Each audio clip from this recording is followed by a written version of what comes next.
Dieu nous parle. Chaque jour, Charles et Carole vous présentent la leçon de l'école du sabbat.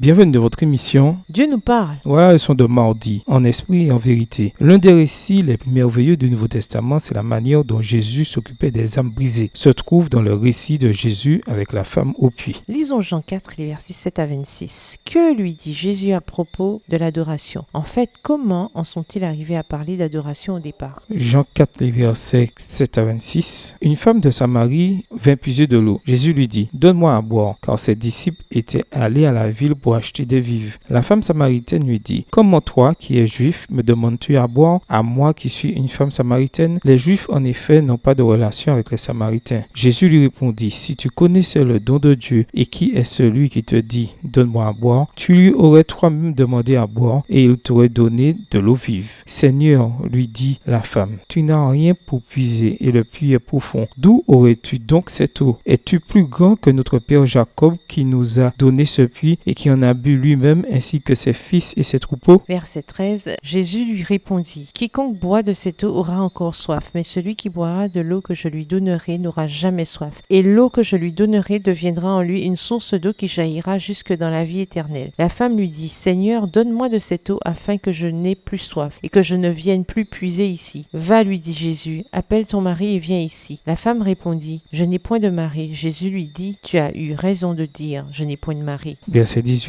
Car tu as eu 5 maris et celui que tu as maintenant n'est pas ton mari. En cela tu as dit vrai. Seigneur, lui dit la femme, je vois que tu es prophète. Nos pères ont adoré sur cette montagne et vous dites, vous, que le lieu où il faut adorer est à Jérusalem. Femme, lui dit Jésus, crois-moi, l'heure vient où ce ne sera ni sur cette montagne ni à Jérusalem que vous adorerez le Père. Vous adorez ce que vous ne connaissez pas. Nous adorons ce que nous connaissons car le salut vient des Juifs. Mais l'heure vient et elle est déjà venue où les vrais adorateurs adoreront le Père en esprit et en vérité, car ce sont là les adorateurs que le Père demande. Verset 24, Dieu est esprit et il faut que celui qui l'adore en esprit et en vérité. La femme lui dit, je sais que le Messie doit venir, celui qu'on appelle Christ. Quand il sera venu, il nous annoncera toutes choses. Jésus lui dit, je le suis, moi qui te parle. Bien que la femme tente de changer de sujet en parlant d'adoration, Jésus utilise sa tactique pour nous donner de profondes vérités sur l'adoration et ce qu'elle implique. Ce qu'il dit dans Jean 4, verset 24 est peut-être le plus important pour notre situation immédiate. Dieu est esprit et il faut que ceux qui l'adorent en esprit et en vérité. La véritable adoration du Seigneur doit se faire en esprit, c'est-à-dire qu'elle doit découler de l'amour que l'on a pour Dieu, de l'expérience de le connaître personnellement. Seule la religion venant de Dieu peut conduire à lui. On ne peut le servir convenablement que si l'on est né de l'esprit divin. C'est ainsi seulement que le cœur peut être purifié, l'esprit renouvelé et que l'on devient apte à connaître et à aimer Dieu. Alors seulement on obéit volontairement à toutes ces exigences, ce qui est le vrai culte. Tel est le fruit de l'opération du Saint-Esprit. Texte tiré du livre Jésus-Christ, au chapitre 19 à la page 155, écrit par Ellen G. White. En même temps, l'adoration doit se faire en vérité. Nous devons avoir une juste connaissance de Dieu, de ce qu'il est et de ce qu'il nous demande. En d'autres termes, il est également question de doctrine. Combien il est important, par exemple, de savoir que nous adorons un Dieu qui ne rôtit pas les gens en enfer pour l'éternité. Ainsi, nous voyons là deux éléments dans l'adoration. L'expérience qui provient d'une connaissance et d'une obéissance à Dieu et les vérités objectives qui nous sont révélées sur Dieu. L'esprit dans la vérité peut conduire à un sentimentalisme superficiel qui repose davantage sur des émotions inconstantes que sur autre chose. A contrario, la vérité sans l'esprit peut conduire à un formalisme sans vie. Nous avons donc besoin des deux. Comment chercheriez-vous à apprendre à quelqu'un à adorer en esprit et en vérité? Dans quel cas peut-on avoir besoin de mettre davantage l'accent sur l'un plutôt que sur l'autre? Au revoir. Et à demain si Dieu veut.